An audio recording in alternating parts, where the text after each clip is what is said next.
So what exactly is a syllable? A syllable is an uninterrupted unit of pronunciation. Syllables revolve around a vowel sound. So every syllable has one vowel sound. And it's that vowel sound that makes our mouth open and our chin drop. Without the vowel sound, it would just be a cluster of consonants, not a syllable. A syllable can be just one letter, or it can be lots of letters with consonants as long as there is that one vowel sound. A word can have just one syllable, or it can have many syllables.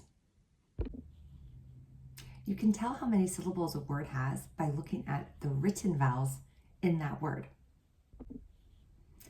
For example, you can see that this has one syllable, it has one vowel, and that represents one vowel sound. It's that vowel sound that makes our chin drop, and that's what creates the syllable.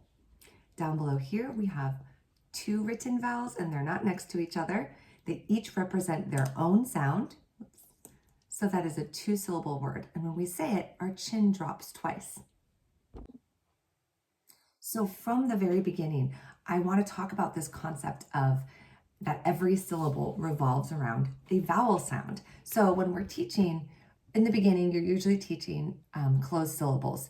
So I always point out the fact that, okay, so we're doing one syllable words. So that's all these words are going to have one chin drop, but they all need a vowel. If they don't have a vowel, they're not a word. They're not even a syllable. So taking a look at the word cap, we can hear, I'm going to do both. Can we see the vowel? Can we hear the vowel? What is the vowel sound? And it's represented by the letter A.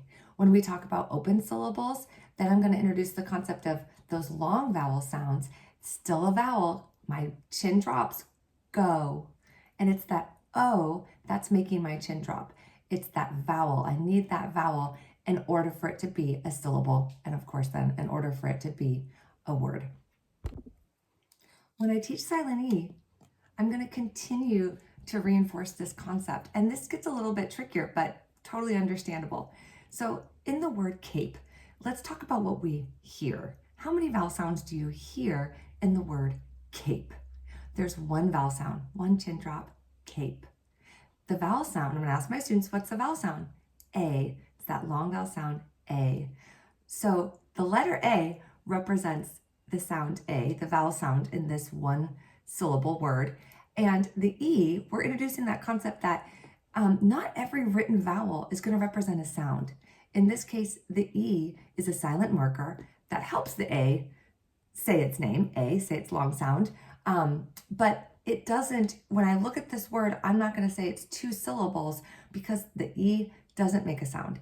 And when a vowel doesn't make a sound, then it doesn't create another syllable because it's all about sound. And so it's important we understand, in this case, this pattern and what it means.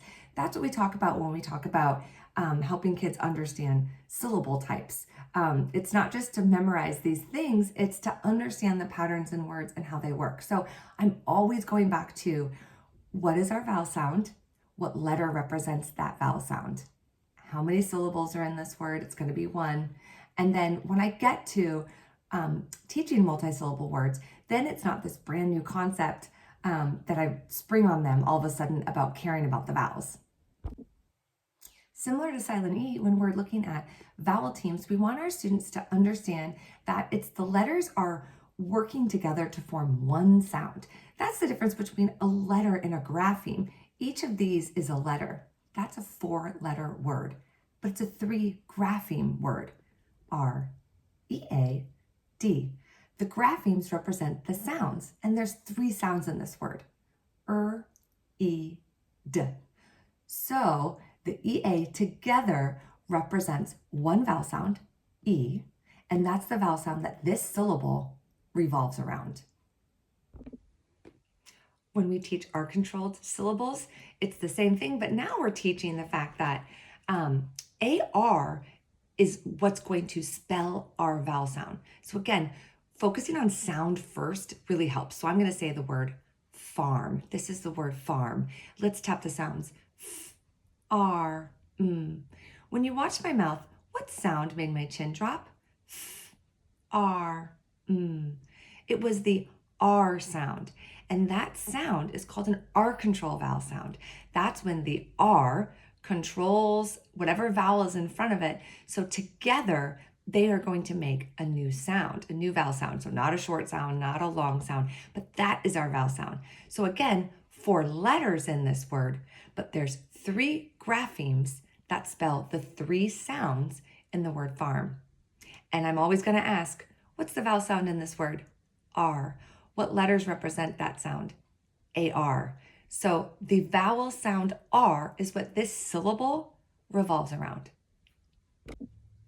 So now when we're ready to get to multi-syllable words, we are primed and ready. We're used to this idea that syllables revolve around one vowel sound, and it's going to help us to be able to look for those written vowels. So let's take a look at this first word. In this first word, we have AI, and we know together, when we see those letters together, it's going to be a vowel team syllable, and they together, the vowel sound for this syllable is going to revolve around A. And then we know OW is another vowel team that represents the sound O. So right away, just looking at this word, I know it's going to be 2 syllables, 2 chin drops. So then I need to think about how I can split up this word in order to read it. And down here, when I see AR, I know that that's going to be a vowel sound. So one syllable is going to revolve around that vowel sound. And then I have a single E, and the other syllable is going to revolve around that vowel sound. And then last down here we have E, and then I have, oh sorry, I erased it, that's an A. A, and I see that pattern, vowel consonant E, so I can assume it goes like this, another 2-syllable word, and they revolve around those 2 vowel sounds. I know right away that one's gonna be long, sorry, my marker didn't work, because of that silent E, and then I'm gonna figure out about that other vowel sound. So I hope this was helpful, but the message, it was a long video, but the point of the whole thing is just right away, talk about the concept of a syllable and the fact that syllables revolve around vowel sounds early on, and then it will help later on.